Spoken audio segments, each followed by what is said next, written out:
grabar la clase para tener una ayuda de memoria.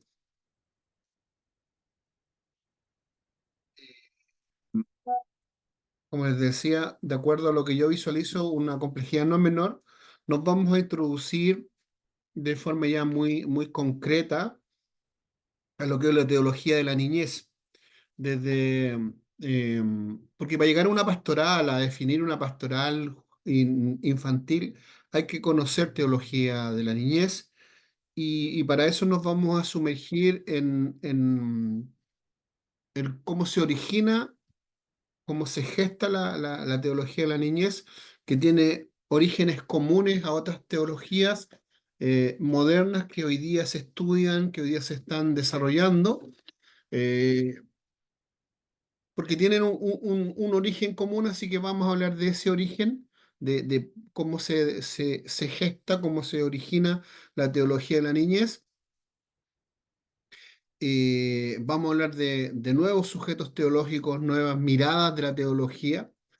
Y en esa nueva mirada de la teología vamos a llegar a la teología de la niñez y vamos a ver algunas condiciones básicas de la teología de la niñez hoy día, algunos principios o pilares en los que se fundamenta esta teología de la niñez y con eso vamos a ir ya construyendo muy entrando en tierra derecha en lo que es una pastoral infantil. Así que eso es lo que se nos viene hoy día. La primera parte, yo creo que antes del break va a ser bastante denso en el sentido de que seguramente vamos a hablar de cosas nuevas para ustedes, de lo más probable, y vamos a tratar de estar lo más a la altura posible de contestar las dudas, de explicarlo de la mejor manera. Así que vamos a partir hoy día ya estudiando derechamente teología de la niñez, pero primero vamos a partir de cómo se inicia, cómo se gesta, para que de esa forma podamos comprender este concepto de la teología de la niñez. Así que voy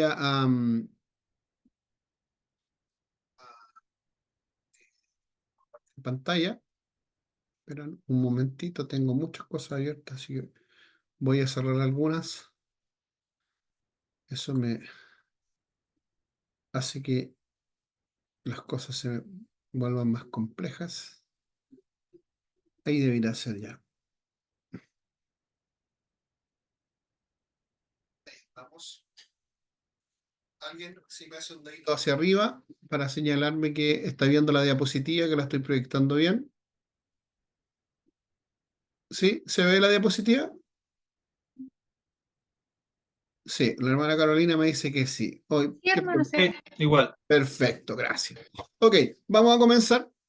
Eh, Introductoriamente podemos decir que la teología de la niñez, como teología, es algo demasiado reciente.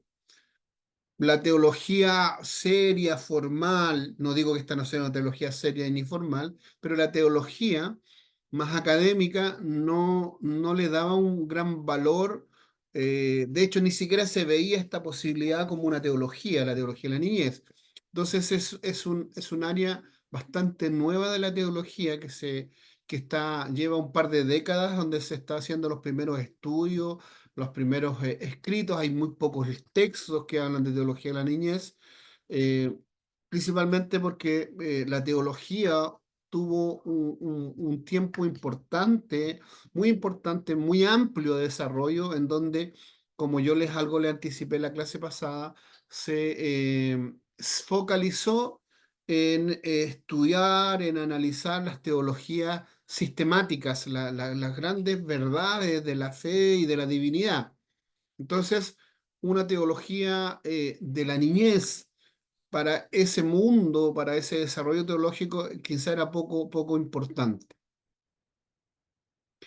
Y, y además sucedía que en gran parte tiempo de desarrollo teológico, porque la teología, hermanos, tengo que plantear que la teología que hoy día estudiamos ha tenido un desarrollo.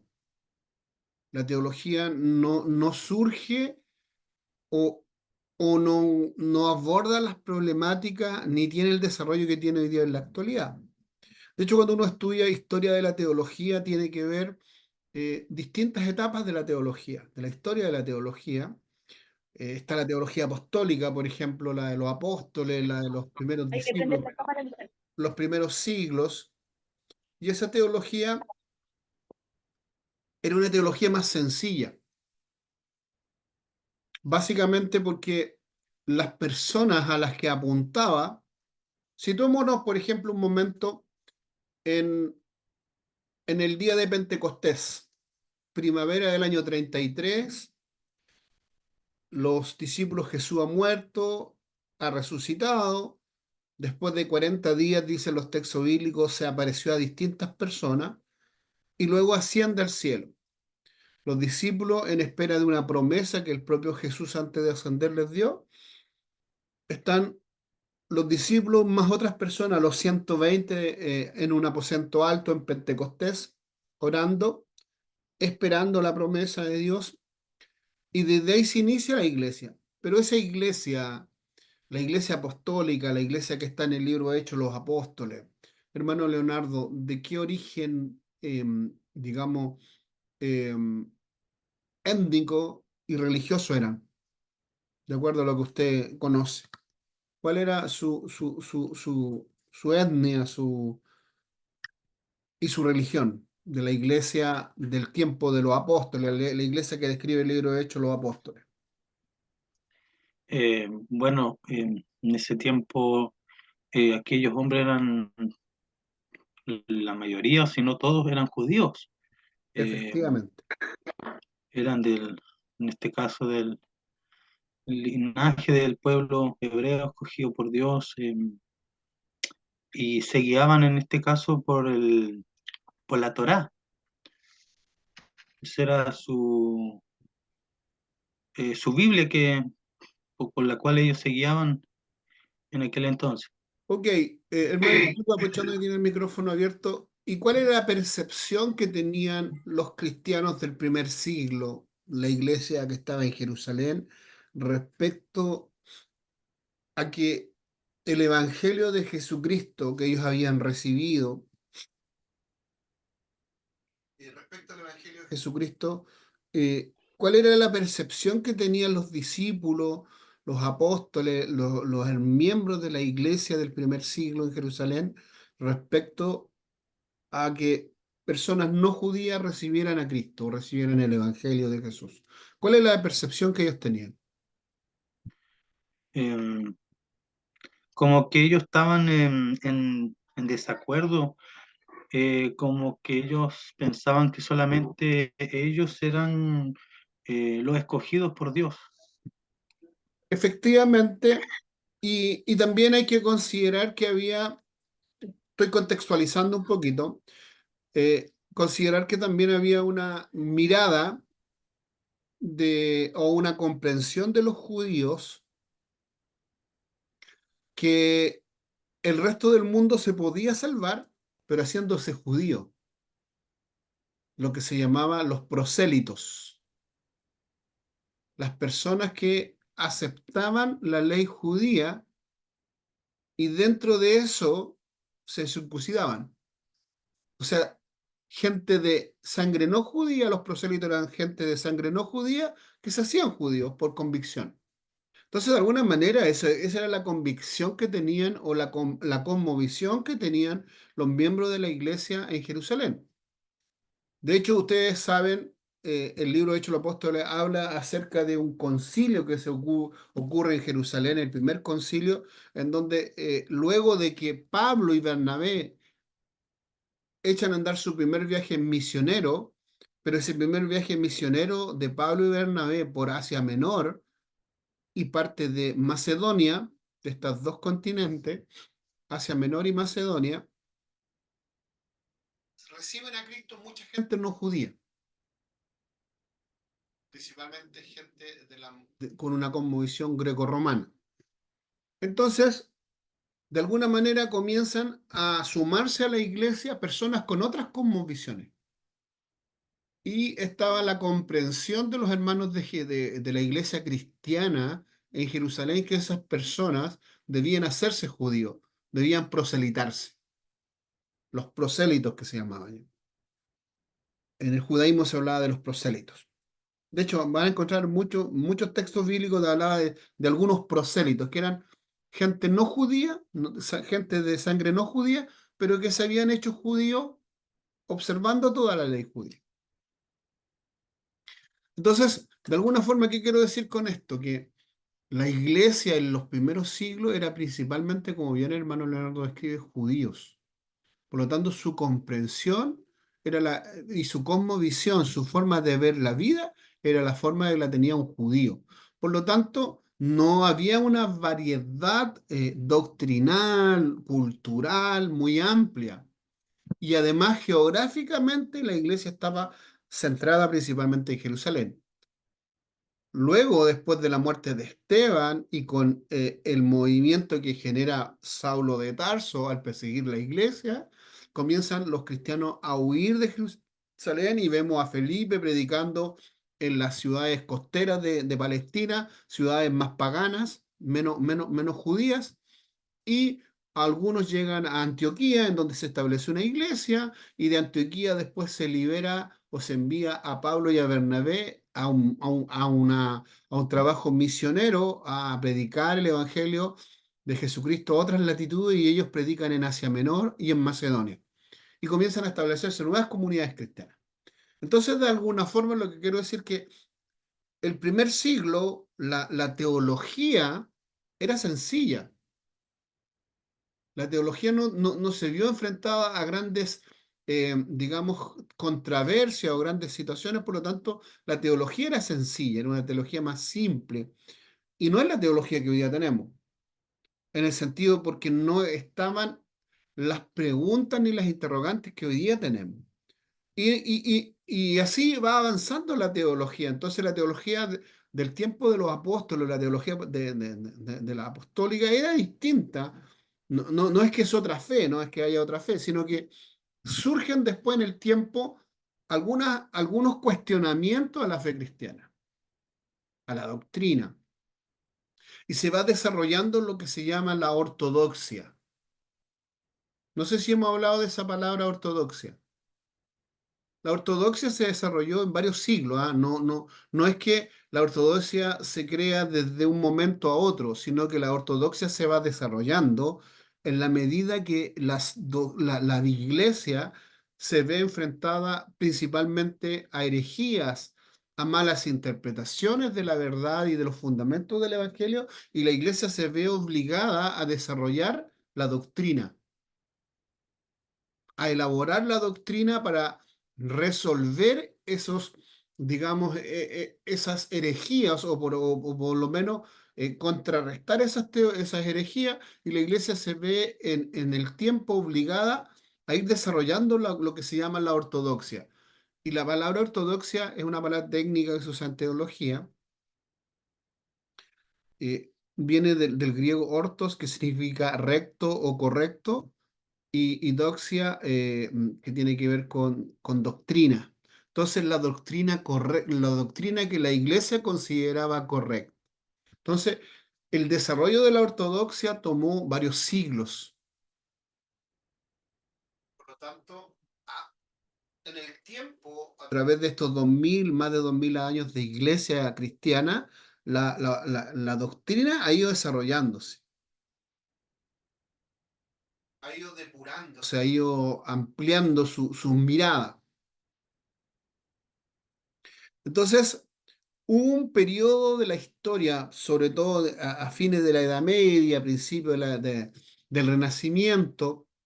La teología estaba preocupada, como les dije en la clase pasada, o para algo les mencioné en la clase pasada, de las grandes verdades de la divinidad: quién es Dios, cuál es su existencia, sus atributos, todas esas doctrinas como sistemáticas que se estudian en teología, la doctrina de Cristo, la cristología, la doctrina de la salvación, o la doctrina de la soteriología, que se estudia la salvación, la doctrina del pecado, cómo el pecado afectó al hombre, que esa es la doctrina, la amarteología, la doctrina del pecado. Entonces, todos los efectos que produjo el pecado, cómo entró el pecado, los efectos que produjo en la humanidad, y cómo Dios va a resolver el problema y las consecuencias del pecado. Entonces esas doctrinas sistemáticas son súper importantes para la fe cristiana y por varios siglos, por no decir un par de milenios, o 1500, 1800 años, la iglesia estuvo, o la teología más que la iglesia, estuvo encauzada en esas grandes verdades. Dicen algunos escritores, en sus torres de marfil, los teólogos estaban encerrados en sus teologías sistemáticas, en sus teologías dogmáticas, analizando las verdades fundamentales, la divinidad, la cristología, la soteriología, la marteología, la doctrina del Espíritu Santo, que es perdón, la neumatología, la doctrina del Espíritu Santo. Entonces, todas esas grandes verdades, la teología está estudiando, reestudiando, actualizando, pero mientras eso pasaba, mientras la teología estaba encerrada en sus torres de marfil, vino la Primera Guerra Mundial, vino la Segunda Guerra Mundial, el hombre cometió atrocidades, la raza humana, el hombre ilustrado, el hombre educado, el hombre que ha estudiado filosofía, literatura, arte, teología, ese hombre educado, ese hombre ilustrado, practica genocidios, armas, bombas nucleares, una serie de situaciones muy complejas y la teología seguía encerrada en su torre de marfil. Los teólogos seguían encerrados en sus torres de marfil, eh, preocupados de la cristología, preocupados de la marteología, preocupados de la neumatología, preocupados de todas estas grandes verdades que, insisto, son importantísimas. Son muy importantes, sin duda que sí. Pero el ser humano, el cristiano, digamos, general o promedio, por decirlo de algún modo, no ve respuestas en la teología a sus situaciones, porque eh, pasan muchas cosas en la humanidad y la teología prácticamente no se da cuenta de esas cosas que suceden. Entonces se produce como un distanciamiento entre las cosas prácticas y reales en la vida de las personas respecto a la teología. Es como, para ser un poquito más concreto, eh, hermana Bárbara, ¿está por ahí? Sí, profesor. Hermana Bárbara, para ser más concreto, pensemos que usted, miembro de la Iglesia del Señor, se encuentra con un hermano o hermana amiga, o un matrimonio amigo, que le confiesan que tienen un serio problema de financiamiento para sustentar su familia, porque ambos se quedaron sin trabajo, porque tienen una serie de problemas, ¿ok? Sinceros, reales, concretos. Y usted le diga, la invito a la iglesia al estudio bíblico de la iglesia. En términos prácticos, que este matrimonio vaya al estudio bíblico a la iglesia, ¿resuelve algún problema en términos concretos? O sea, concretamente no, pero también se podría pedir una ofrenda de amor para ayudar a los hermanos, pero concretamente no. Entonces, un poco eso es lo que pasaba con la teología, era algo bueno. Así que invitemos a las personas al instituto bíblico o al estudio bíblico de la iglesia, es bueno, es edificante. Pero hay personas que tenían problemas en la vida real, mucho más de primera necesidad, por decirlo de algún modo. ¿Sí? Entonces, la teología estaba como desenfocada de las problemáticas de los miembros de la iglesia y de la humanidad. Entonces, un poco eso, ahora guardando las proporciones, el ejemplo a lo mejor un poquito más burdo que doy yo, pero para que ustedes dimensionen cuál era el desenfoque que había. ¿Ok? Entonces, eh, la teología seguía en esa mirada de cosas muy importantes. Insisto, yo hago clases de doctrina, yo hago clases en el seminario bíblico y en otros institutos me han invitado a hacer clases de doctrina, de neumatología, de doctrina de Dios, porque son importantes dentro de la fe cristiana. Pero pero los teólogos, la teología, seguían causados solo en eso, de cosas que son buenas, que son edificantes, que le hacen bien a la iglesia, que le hacen bien a los hermanos, pero, pero pasaban cosas en el mundo real, que la teología no advertía o que no consideraba. Entonces, eh, la teología y los teólogos seguían en sus torres de marfil, ocurrían cosas importantes en la humanidad que no se advertían, que no se trabajaban, que no se consideraban. Entonces, respecto a la niñez, podemos decir que, por ejemplo, hay muchos textos respecto a cómo educar a los niños y temas pastorales, es decir, de la protección, del cuidado, de la guía respecto a los niños. Pero hay muy pocos textos con un enfoque teológico, porque los niños no se veían o la niñez no se veía como un objeto de estudio de la teología.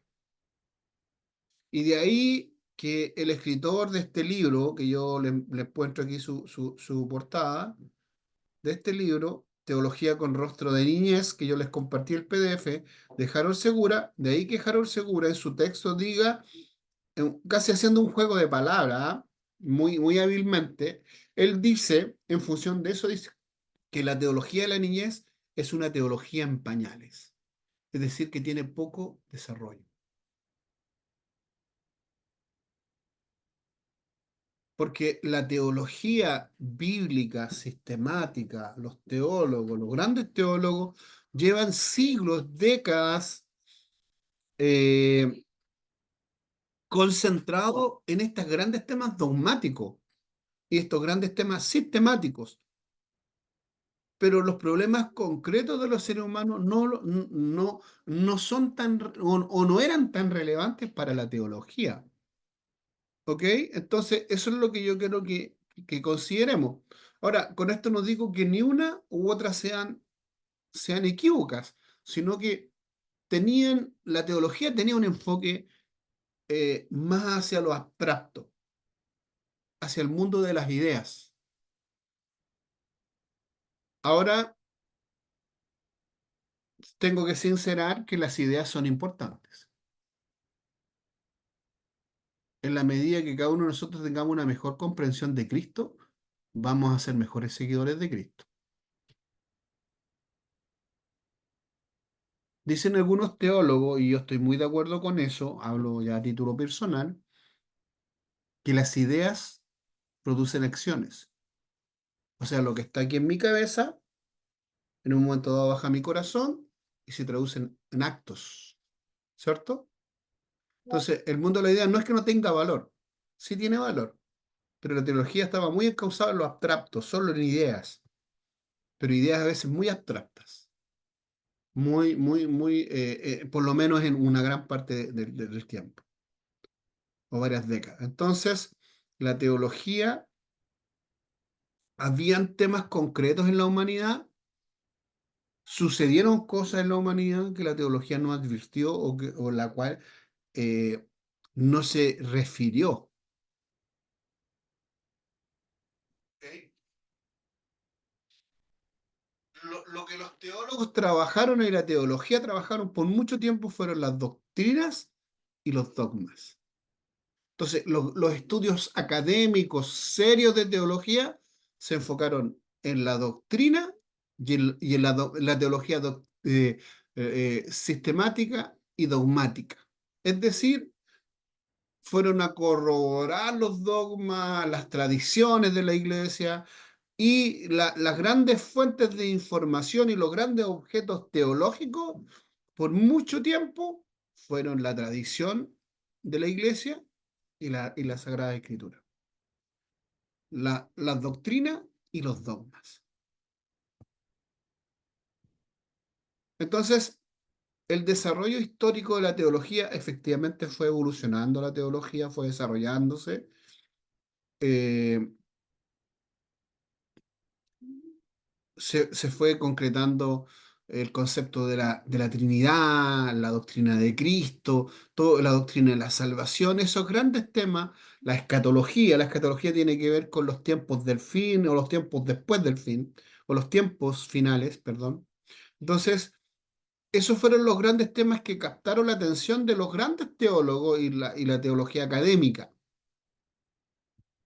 Entonces, y las fuentes de información se basaban en la tradición apostólica y en la escritura o en la doctrina. Entonces, el proceso reflexivo, porque como vimos en la clase anterior, teología es reflexionar, es pensar en la divinidad y en la relación de la divinidad con la humanidad, con su creación. Entonces, la teología, ese proceso reflexivo, estaba basado principalmente en la escritura y en la tradición de la iglesia.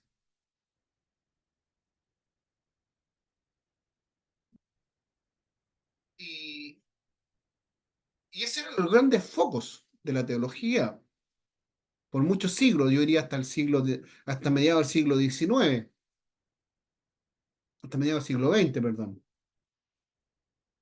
Fueron los grandes focos de la teología. Entonces, el desarrollo teológico y la teología se fue a este mundo de las ideas, el mundo abstracto.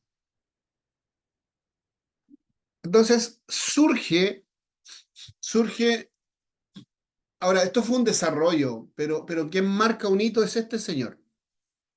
En todo este mover teológico que ocurre en la historia, este señor que necesito que ustedes conozcan de él, Karl Rahner.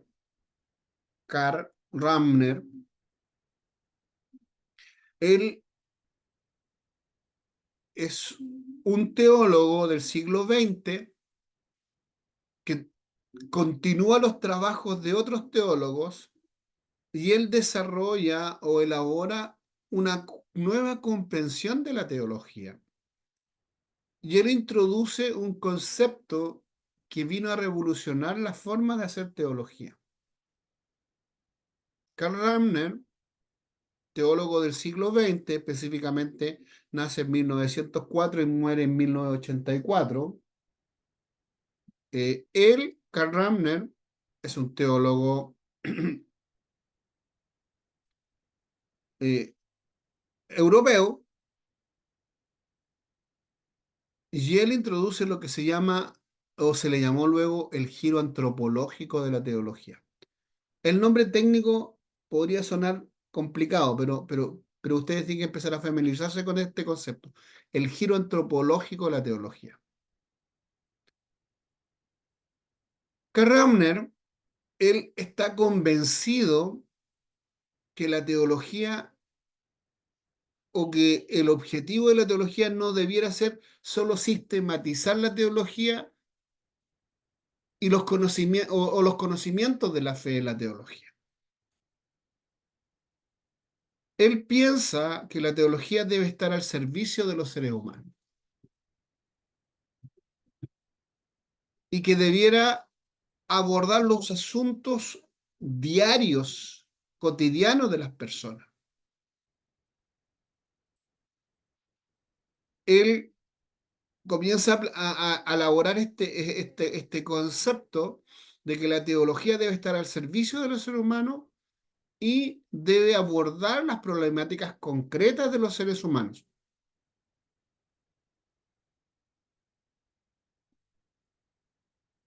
Él va a desarrollar una teología o considera que la teología debiera abordar o partir observando al ser humano. Sin duda la luz de la revelación de Dios, de las Escrituras, pero partir observando al ser humano. Entonces, en este enfoque antropológico que le da Rahner a la teología, él pone como gran foco de la teología al ser humano. Y desde el ser humano ir a analizar la divinidad o las relaciones con la divinidad. Rahner va a plantear o él va a considerar al ser humano como el hilo conductor de todo el saber teológico. Entonces, él propone un cambio de comprensión, un cambio de paradigma. Un paradigma es una forma de ver, una forma de ver la vida, una forma de comprender las cosas. Es como las personas vemos la vida y vemos algo, una determinada situación. Entonces, la teología se veía de una manera hasta los estudios de Rahner, y él propone una nueva forma de ver la teología. Y él propone un nuevo método, y a ese nuevo método se le llama el giro antropológico de la teología, de Karl Rahner. Él propone que en vez de que la teología parta mirando desde Dios, la divinidad, hasta las relaciones con el ser humano, él propone que se parta observando desde algo más concreto, desde el ser humano hacia Dios, buscando respuestas de la existencia de Dios y de las relaciones del ser humano con Dios.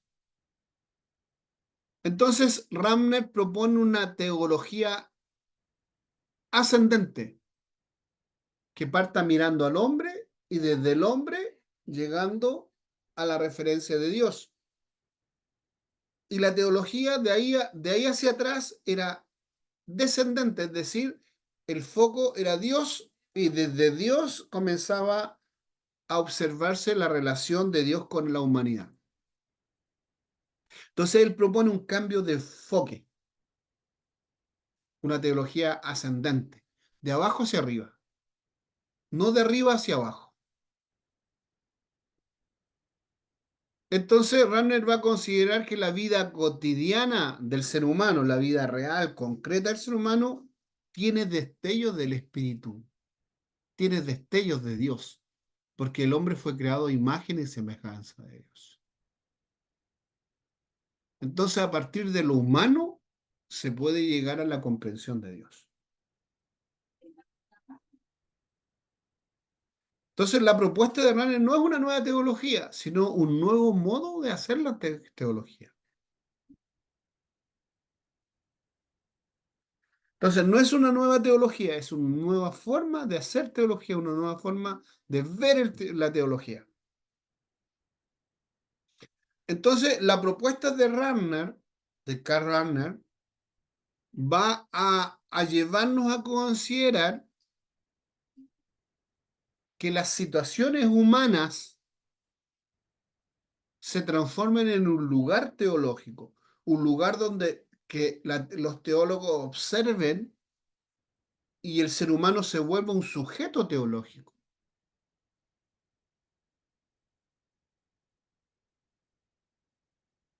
Entonces, propone nuevos lugares teológicos.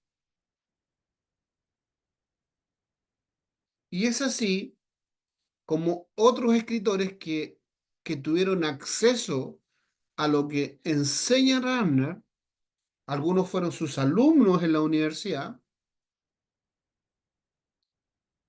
desarrollan una teología desde esta perspectiva, de este nuevo paradigma, de esta nueva comprensión. Y entre ellos John Sobrino evalúa esta metodología, este nuevo enfoque que propone Rahner, y él llega a concluir lo siguiente al analizar esta metodología o este nuevo enfoque. John Sobrino llega a decir que en este nuevo enfoque tiene un primado la realidad. O sea, esta nueva forma de hacer teología va a tener una mirada más de la realidad que de lo abstracto. ¿Por qué? Porque va a ir a reflexionar sobre Dios, pero desde las realidades humanas. Entonces, se llegan a conclusiones, la realidad misma nos mueve a pensar, a conceptualizar la divinidad. Entonces, conceptos como estos comienzan a tomar forma y fuerza en la teología. La realidad quiere tomar la palabra, decían algunos teólogos. Porque la teología desde antes de Rahner, insisto, solo miraba las cosas de arriba, de la eternidad, que son importantes, pero con el cambio que propone Rahner, la teología ahora se comienza a hacer desde aquí, desde la verdad concreta humana hacia la divinidad.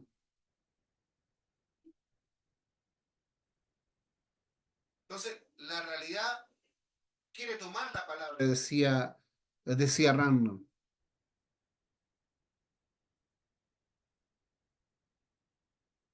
Y de esa forma, este giro que propone Rahner, este sabor a realidad que va a tener la teología, es el que encuentra eco en los pioneros, en los teólogos pioneros de la teología que se llama teología latinoamericana, porque Rahner, teólogo europeo, en sus estudios, en sus clases, va a influenciar en Gustavo Gutiérrez, Luis II y Hugo Asman. También hay otros teólogos latinoamericanos como Ignacio Yacuría, John Sobrino, Leonardo Voss. Leonardo Voss es un escritor, un teólogo latinoamericano que tiene una base, sus textos de estudio, sus textos de teología latinoamericana son la base de la teología de la niñez y otras teologías como la teología de mujer, como la teología eh, eh, de la teología campesina y otras teologías más prácticas. Y estos señores, Ignacio Yacuría, John Sobrino, Leonardo Voss, ellos son teólogos católicos de mucho renombre en Latinoamérica.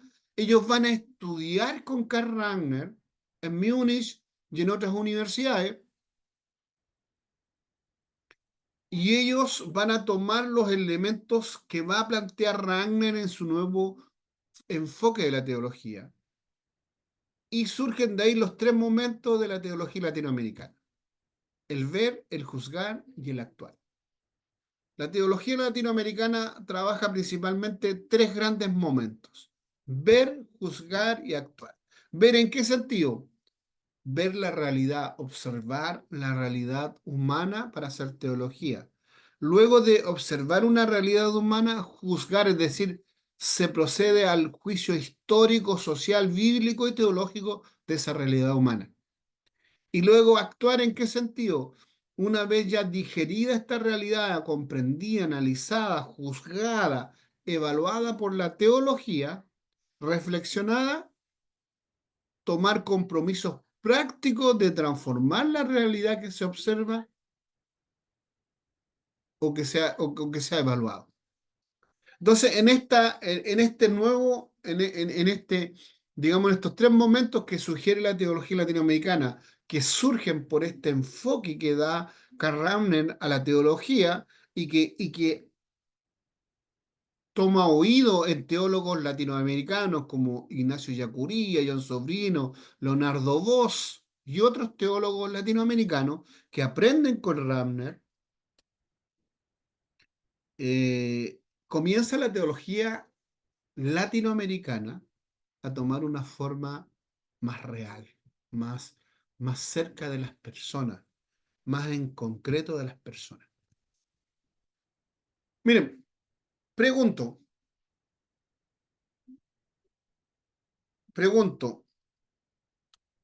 hermana Beatriz, ¿está por ahí?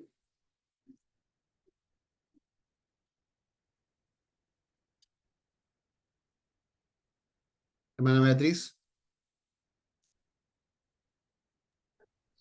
Hermano, sí, ¿me escucha bien? Hermana Beatriz, sí, en medio esta, cortadito. perdón, me decía,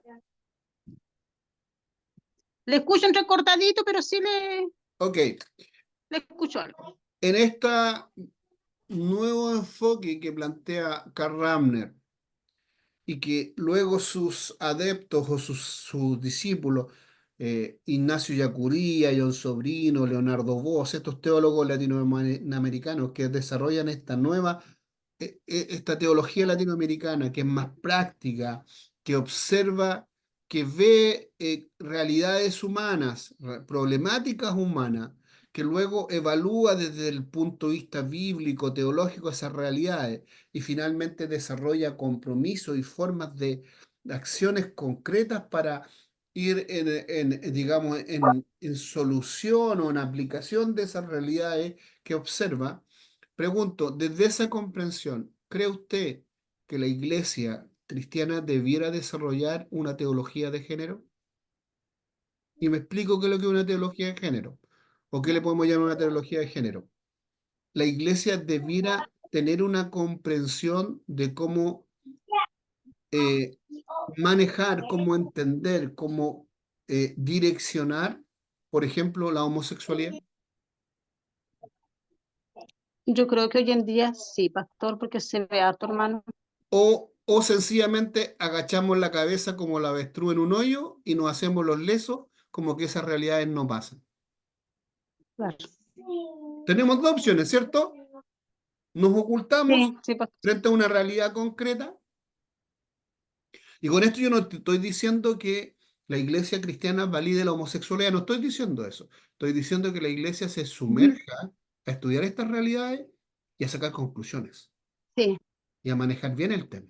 hoy en día sí, Entonces, en sí, mi el hermano, pasado sí. hablar de teología de género era ir impensado, porque la teología no miraba esas cosas, Muy difícil. no miraba esas No, realidades, de hecho no las percibía, la teología estaba en sus torres de marfil. Entonces, hay realidades humanas. Yo, por ejemplo, eh, la, la- la- tendremos que la iglesia evangélica desarrollar alguna teología vinculada con la tecnología, por ejemplo, la conectividad, un teléfono móvil donde los hermanos tienen conexión con bases de datos, con fuentes de información, con una serie de cosas, información que tienen en la mano hoy día a través de su teléfono inteligente. ¿Estas realidades afectan la fe cristiana?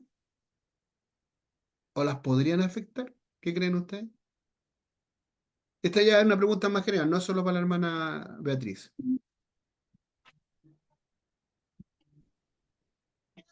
¿O ocultamos estas realidades? ¿Nos abstraemos de ellas? ¿No tienen incidencia en la fe? Ustedes saben que hoy día hay iglesias virtuales ya. De hecho, nosotros ahora estamos en clase a través de la virtualidad. claro que sí. Yo estoy llegando a sus casas, ¿cierto? A distintos lugares a través de la virtualidad. Entonces, hay realidades modernas que la teología no abordaba. ¿Alguien quería comentar algo, no?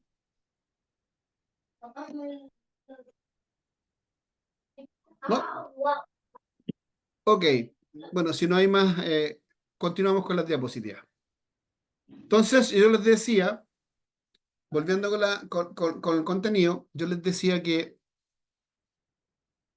eh, la teología ahora va a tener un sabor a realidad. Estos primeros teólogos latinoamericanos, Ignacio Yacuría, John Sobrino, Leonardo Bosch, que son personas o teólogos que estuvieron en la sala de clases de Karl Rahner, ellos van a desarrollar esta metodología y esta metodología del ver, juzgar y actuar apuntan justamente a que se haga un trabajo teológico concreto de realidades humanas. Ahora va a reflexionar en el texto bíblico, va a reflexionar, vamos a tener una mirada de Dios más amplia. Vamos a hacer este proceso reflexivo que es la teología en términos generales. Y por eso yo les decía que, o lo estoy tratando de plantear, que Karl Rahner produce como un cambio de giro. Por eso se llama el giro antropológico de Karl Rahner, donde la teología ahora comienza a tener una mirada más práctica, más concreta, más en términos prácticos. Y los tres momentos de la teología latinoamericana es ver, o sea, observar la realidad, los fenómenos reales que están afectando, Hoy día, yo insisto, probablemente sea muy necesario ver una teología de género, ver una teología de la mujer, ver una teología infantil, que es lo que estamos estudiando, y probablemente en el tiempo surjan otras teologías o la necesidad de desarrollar otras teologías más prácticas. Entonces, ver la realidad, observar las realidades importantes que están afectan positiva o negativamente al ser humano.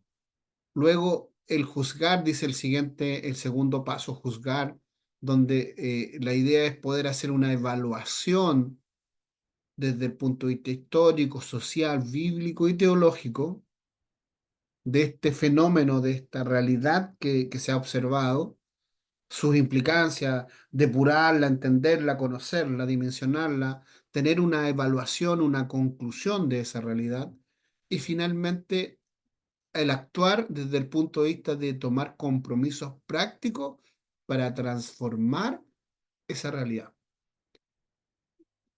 Hoy día, por ejemplo, se hace necesario hablar de ecoteología. Con los problemas que tenemos en la humanidad, en el planeta, hablar de ecoteología se vuelve necesario.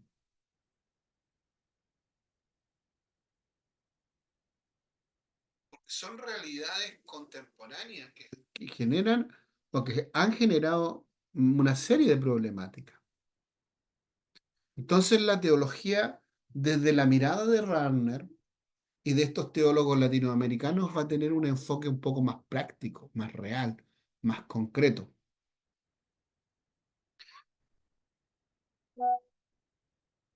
Ok, voy a hacer un par de preguntas solo para ir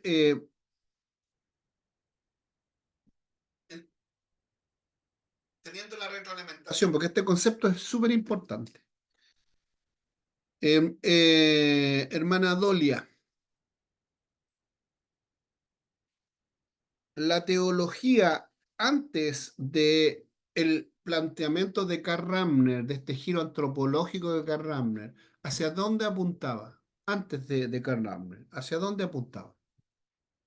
¿Cuáles eran las grandes preocupaciones y el enfoque de la teología? No hay respuestas buenas ni malas, con confianza nada.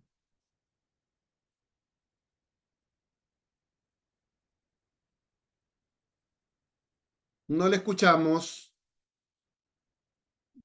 no le escuchamos. Algo pasa ahí.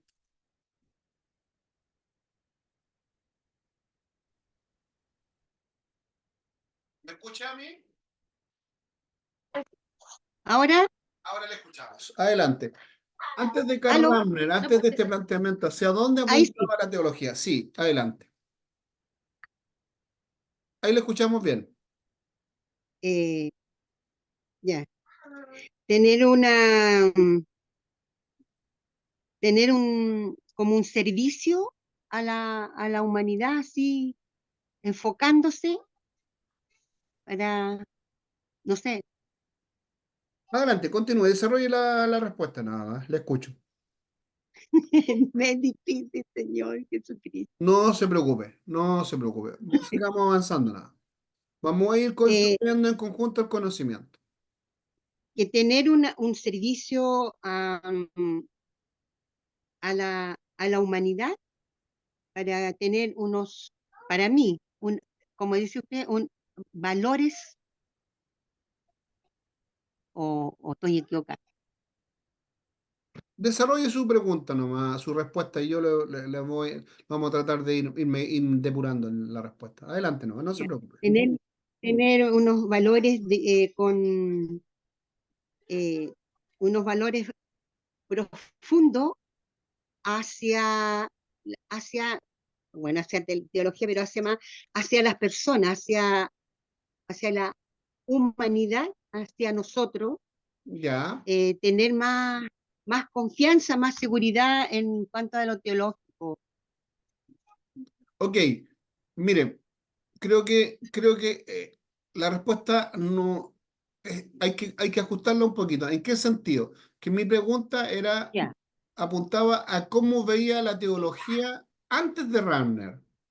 La respuesta que usted me dio tiene ¿Ya? relación después del planteamiento de Ramner de cambiar el enfoque de la teología. El enfoque de la teología antes de Ramner Ya. era solo ver la divinidad, a Dios, a ese Dios que está ahí arriba. Ah, Y cuando se miraba solo al Dios que estaba arriba, dejábamos de ver lo concreto.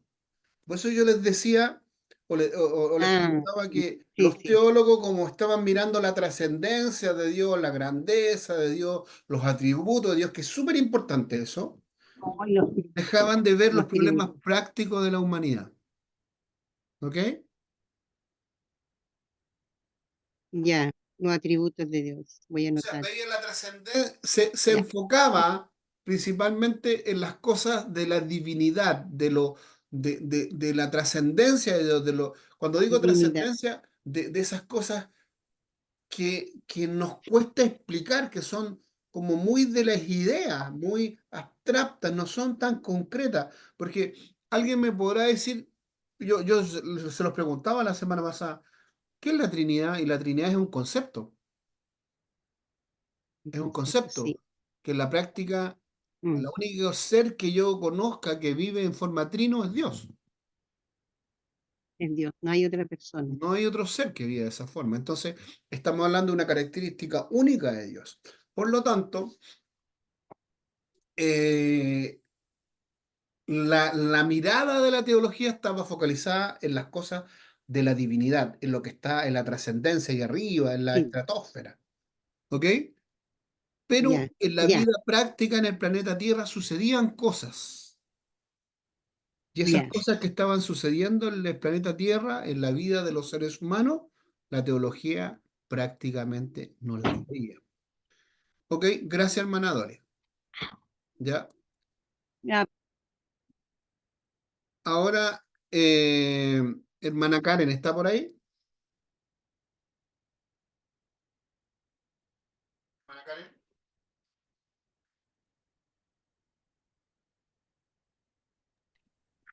Aló, hola, Sí. ¿Me escucha, hermana Karen? hola.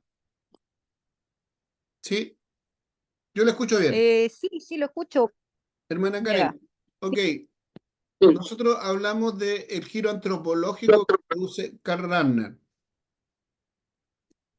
Entonces, y decíamos que antes de este cambio de enfoque que va a producir Karl Rahner, la teología estaba focalizada en la trascendencia, en la divinidad, en lo que está muy arriba, muy fuera del alcance del ser humano, focalizada hacia allá.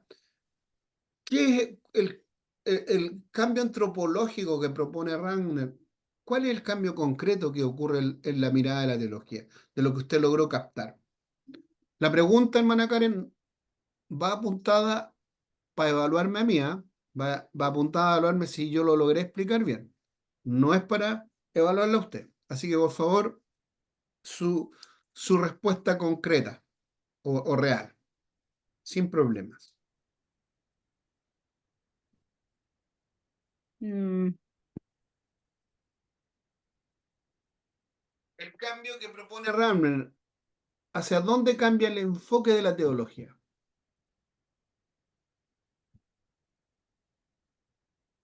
eh,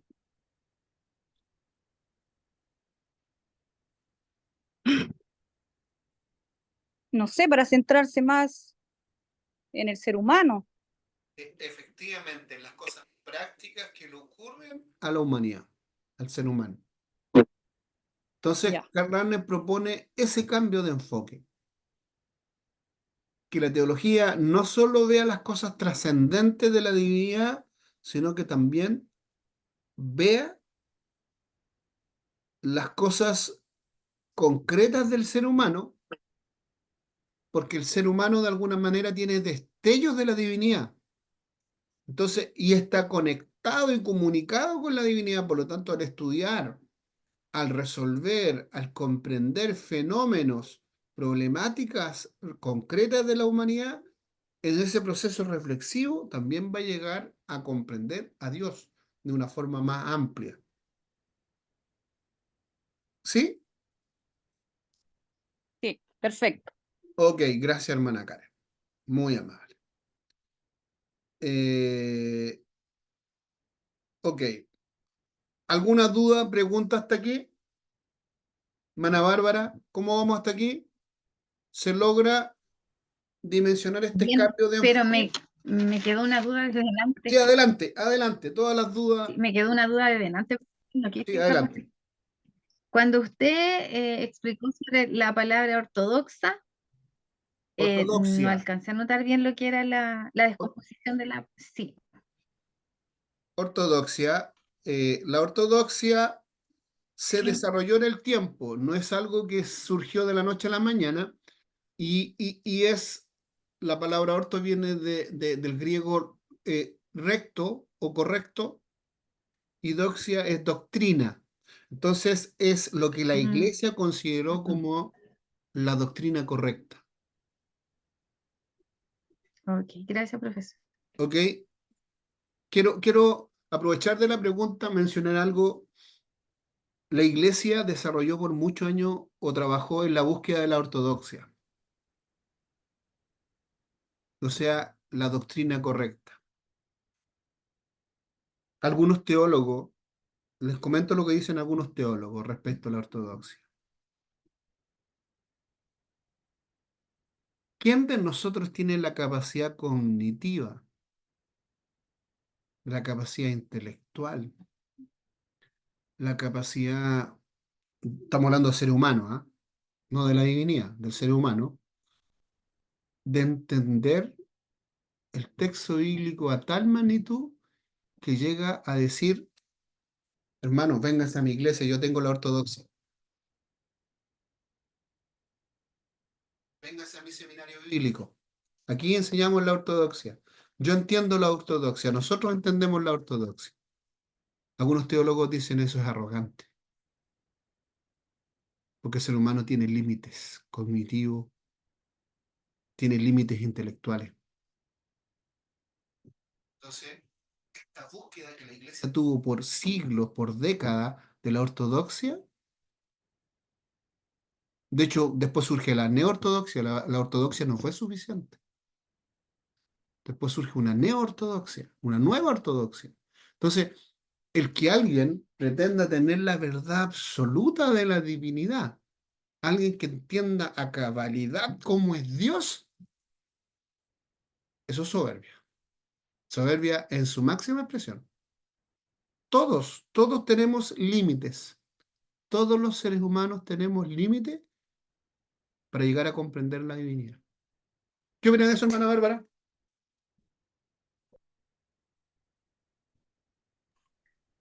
Que está bien porque ninguno es dueño de la verdad absoluta. Pero Siempre estamos aprendiendo. los evangélicos nos sentimos a esos dueños de la verdad. ¿Qué dice usted de eso? Es Es que dura la nadie es dueño acusación de que la estoy verdad. haciendo, ¿ah? Sí, pero yo considero que uno siempre está en constante aprendizaje, entonces yo no puedo, o sea, hay cosas que si yo tengo el sustento suficiente, puedo asegurarlo, pero también puedo estar equivocado, puedo estar con poco conocimiento de lo que se está hablando, entonces no puedo decir que lo que yo estoy diciendo es la verdad absoluta. Sí, yo me refería al mundo académico, al mundo teológico académico, a los teólogos que desarrollan teología, que hacen un trabajo más acabado. Y aún así, en esos círculos y en esos Es que yo ambientes, creo que surge estos límites cognitivos de capacidad intelectual, de capacidad de conocimiento. Hermana Bárbara, la interrumpí, perdón. no se preocupe. Es que yo creo que ahí también entra en juego la arrogancia y la humildad, Ujú. porque nosotros tenemos que hacer siempre como que sabemos menos y nunca enaltecernos del conocimiento que tenemos, porque siempre vamos a estar en constante aprendizaje. Entonces, de los teólogos, los que dicen que tienen la verdad absoluta, yo lo veo con un poco más de arrogancia, porque si fueran un poco más humildes, callarían un poco para aprender más. Como dice Dios, pues hágase como el que sabe, como que no sabe. Suena muy sencillo lo que está diciendo usted, ¿ah? Suena como casi a veces eh, rayando en lo absurdo. Como para escuela dominical. Claro, suena muy básico, muy elemental, pero tiene una profundidad ese concepto. Por eso yo les decía que la iglesia por siglos desarrolló la ortodoxia. Qué arrogancia más grande, qué soberbia más grande. O sea, yo tengo la verdad, mi iglesia tiene la verdad, mi seminario teológico tiene la verdad. Y la invitación, o sea, Dios nos dejó la Biblia, ¿cierto? La revelación, su revelación en la Biblia, y yo tengo el deber, una de las bases de la reforma protestante, liderada por Martín Lutero y otros reformistas, era, lo voy a comentar antes que nos vamos al break. Antes de la reforma, la, los que tenían acceso a la Biblia solo eran los que leían latín, porque los textos estaban en latín.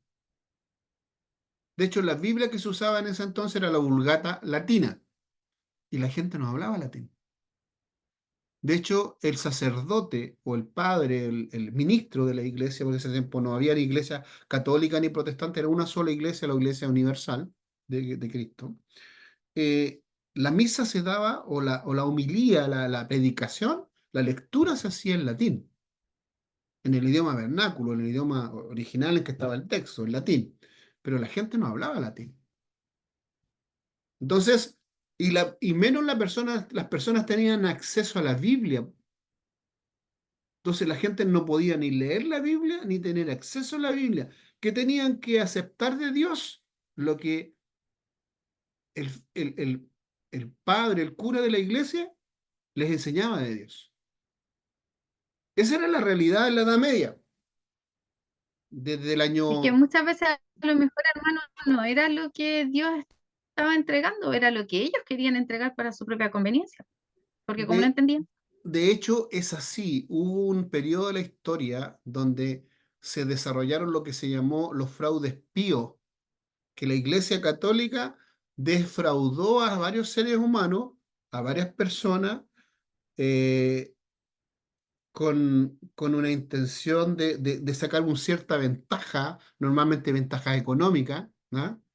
Dentro de los fraudes píos estaba la venta de la indulgencia. Ustedes conocen la historia de la venta de la indulgencia, ¿cierto? El perdón de los pecados. O sea, un fraude enorme, ¿ok? Y la gente, el feligrés, el miembro de una iglesia, aceptaba esas verdades porque no tenía acceso a la escritura. Entonces, un principio de la reforma se le llama el libre examen de las escrituras. Es decir, todo creyente, todo hijo de Dios, tiene el derecho a leer el texto bíblico y a sacar su interpretación del texto bíblico. Eso es un principio de la reforma, ¿eh? El libre examen de las escrituras. O sea, todos nosotros los cristianos tenemos el derecho, de acuerdo a la reforma protestante, de ir a leer el texto bíblico en nuestro idioma, por eso hay versiones en español, y sacar nuestra propia interpretación del texto bíblico. Ese es un principio de la reforma. Entonces, yo el comentario que les hacía, yo tengo no solo el derecho, sino que tengo el deber de ir a leer el texto bíblico, analizarlo concienzudamente, como el mismo texto dice, el texto nos invita a leer, a escudriñar las escrituras. Y el concepto de escudriñar tiene que ver con pensamiento crítico. Es decir, yo ir a hacerle preguntas al texto, a cuestionar cosas. ¿Con qué sentido de ir a preguntar y a cuestionar? Para profundizar en el texto bíblico. Porque el principio del libre examen de la Biblia que yo les mencionaba, que se basa en la Reforma, uno de los principios que es fundamental, uno de los principios fundamentales, el libre examen a la Escritura, mm, ese principio de la Reforma no me faculta a mí para interpretar la Biblia antojadizamente, de forma particular e aislada, a lo que a mí me parezca, sino que implica un trabajo responsable y serio. Es decir, implica un estudio, una profundidad. O sea, el libre examen el principio del libre examen de la Escritura no nos faculta y no nos empuja a los creyentes a interpretar la Biblia a como a mí me antoje, sino que hacer un trabajo de interpretación bíblica serio y responsable.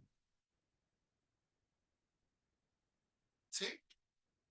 Entonces, ese trabajo serio y responsable implica un trabajo intelectivo, un trabajo donde yo me debo sentar a leer, a orar, a buscar la verdad del Señor y a profundizar.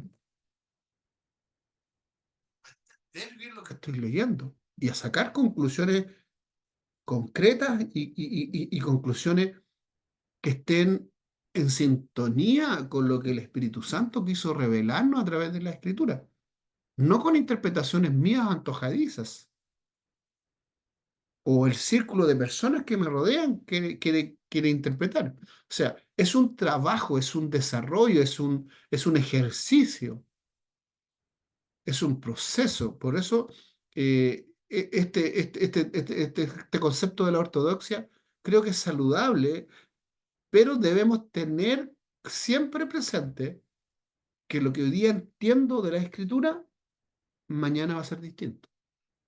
No, no que sea diametralmente distinto, sino que se va a ir profundizando, se va a ir depurando.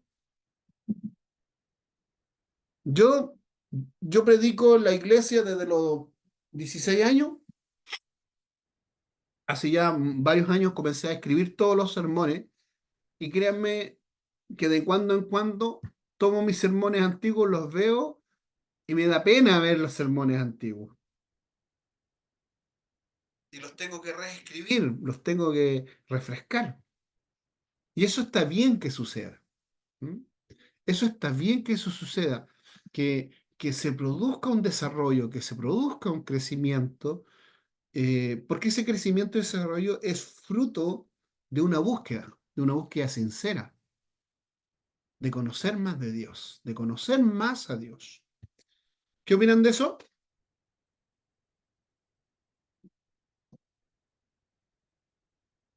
Mano Leonardo.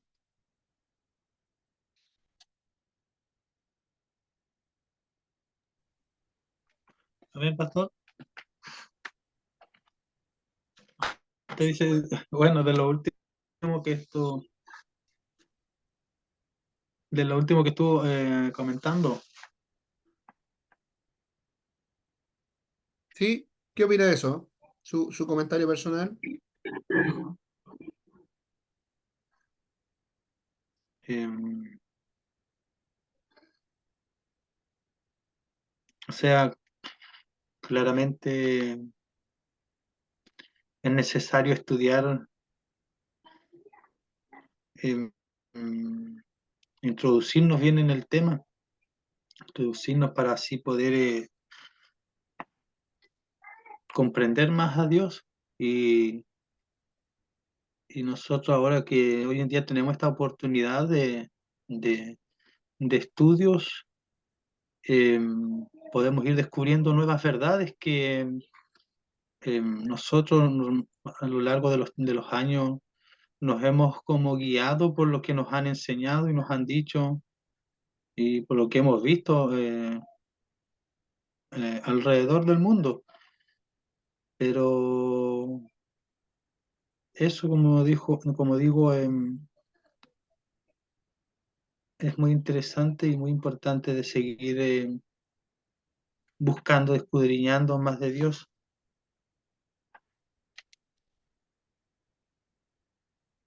Ok, gracias, hermano Leonardo. Hermana Yanixa, gracias. ¿No quería comentar algo más, hermano Leonardo? ¿No? Ok, hermana No, Yanixa. eso. Gracias, hermano Leonardo. Hermana Yanixa, no sé si pronuncio bien su nombre. ¿Está por ahí?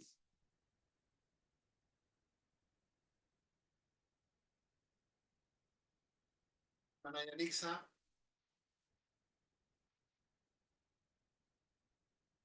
Ok, no está disponible. Avanzamos entonces. Eh, a ver,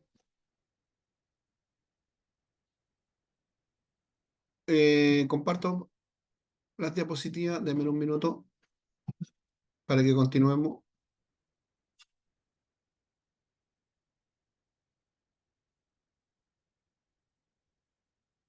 Ahí sí, ahí la voy a atrapar. Ok, comparto pantalla.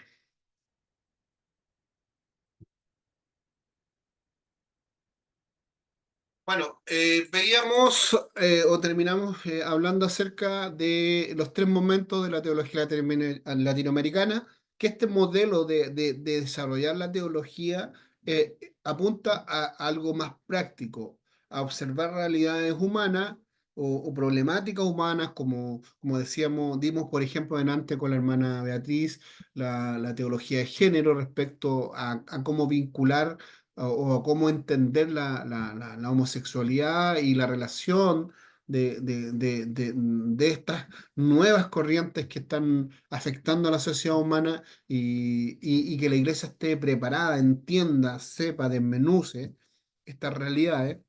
Y, eh, aló, me marca el sistema que está con problemas mi internet.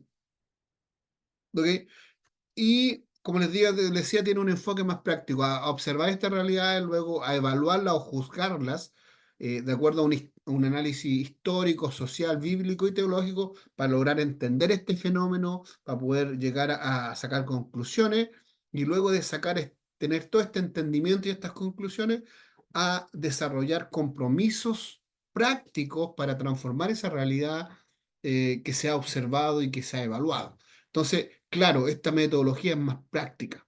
El desarrollo teológico de la teología antes de este modelo, de tres momentos de la teología latinoamericana, no tenía este enfoque. Este enfoque es más práctico. ¿Ok?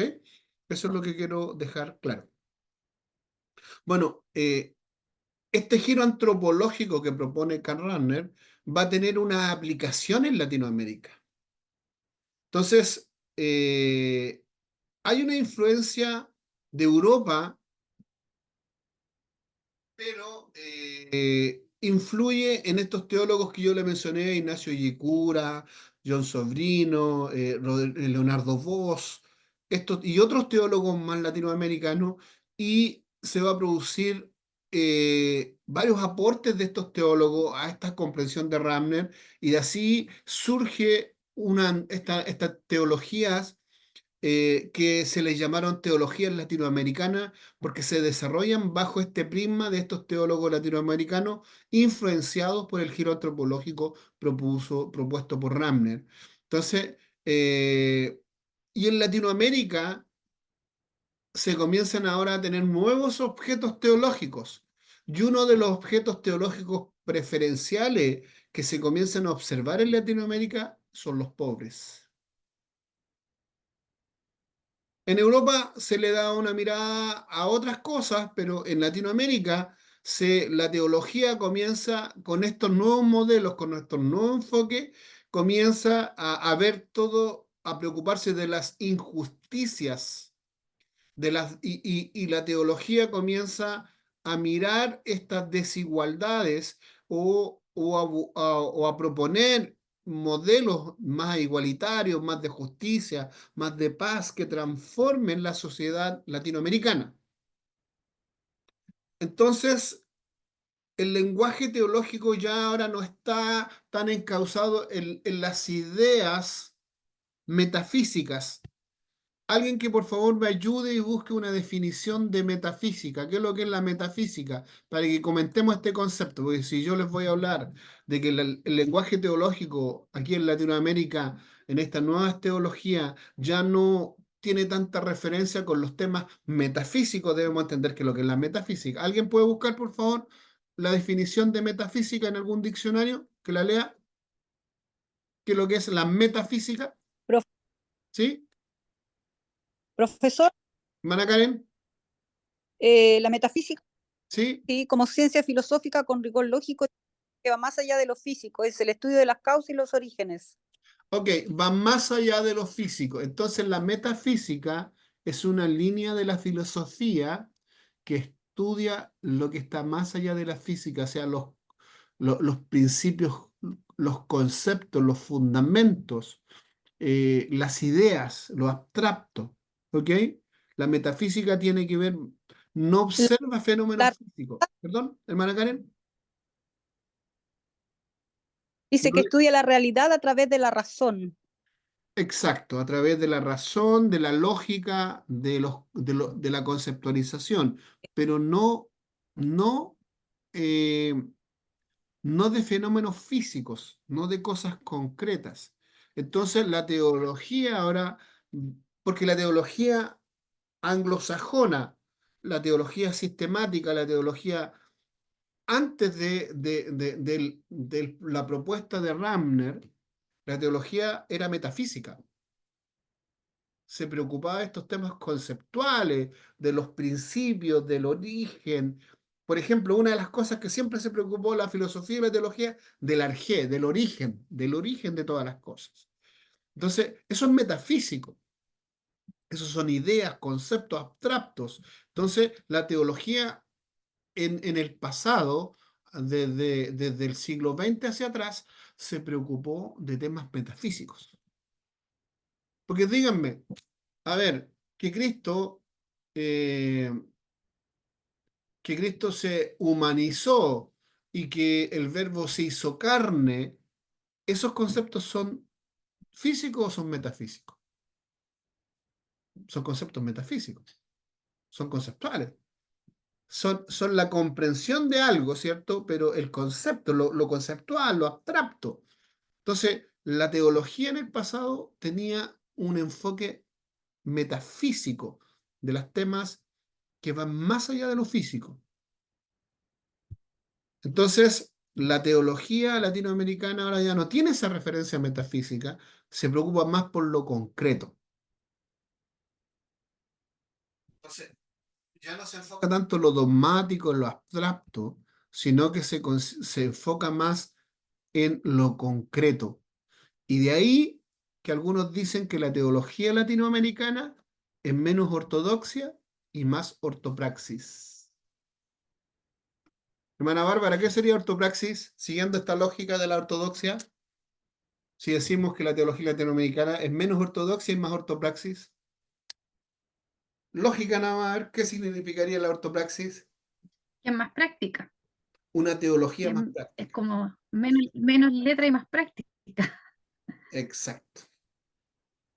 Entonces, la iglesia o la teología latinoamericana es más ortopraxis, es más praxis, es más práctica, es más de acción, es más de, a ver, más de explicar por qué el menesteroso está sufriendo un problema grave, por qué está el efecto que tuvo el pecado en él, en su familia, y que hoy día está viviendo necesidad. La ortopraxis va y le compra una canasta familiar y se la entrega y resuelve el problema, ¿cierto? La iglesia por años se preocupó de lo conceptual, de la ortopraxis, de la ortodoxia, ¿cierto? De enseñarle la fe, la doctrina, los ángeles, la resurrección y todas esas cosas, que son importantes. Yo no puedo restarle importancia, son importantes. Pero, pero debe ir de la mano la ortodoxia con la ortopraxis, con la fe práctica, con la transformación de vidas, de personas, ¿ok? Entonces, ese es el enfoque los efectos que va a ir produciendo, hermano, este enfoque, este cambio de enfoque que introduce en la teología Karl Rahner. Claro, yo se lo resumí, él lo hace en un texto académico muy contundente que impacta a los teólogos. Yo se lo resumí acá en términos... Hermano Héctor, Sí, Jesús igual era más ortopraxis. ¿Por qué no le preguntaba al ciego por qué no veía? Él iba y lo sanaba. sí, Al cojo también, al paralítico también. Entonces, ya en los tiempos de Jesús ya se veía que había que ser más práctico. sí, efectivamente. Ahora Jesús tenía la capacidad de hacer doctrina. Es un maestro por excelencia. Él nos trajo, nos iluminó, Él nos permitió ver a ese Dios invisible, al Dios trascendente, lo hizo visible. Los textos bíblicos hablan de que Jesús es la imagen misma en la sustancia, en la imagen misma de la sustancia de la gloria de Dios. Textos en griego hablan del Yacarter. Y el Yacarter, hermanos, que Cristo es el Yacarter de Dios. O sea, Cristo es como, a ver, ¿cómo decirlo en concreto? No sé si ustedes han visto esas películas en donde el rey en la Edad Media mandaba una carta y tiene su anillo real y en la carta la sellaban con una cera, con una especie de cera, ¿cierto? Y para formalizar esa documentación real, el rey calentaba la cera, ¿cierto?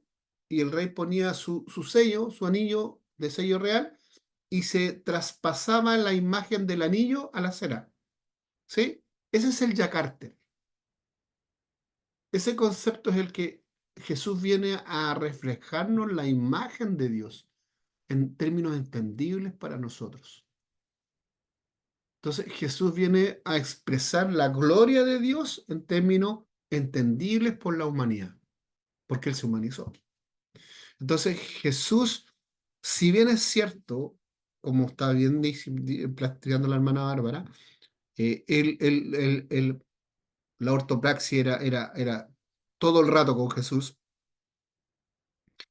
pero Él también tenía esa capacidad de enseñar y de mostrarnos teológicamente a Dios, de manera muy reflexiva.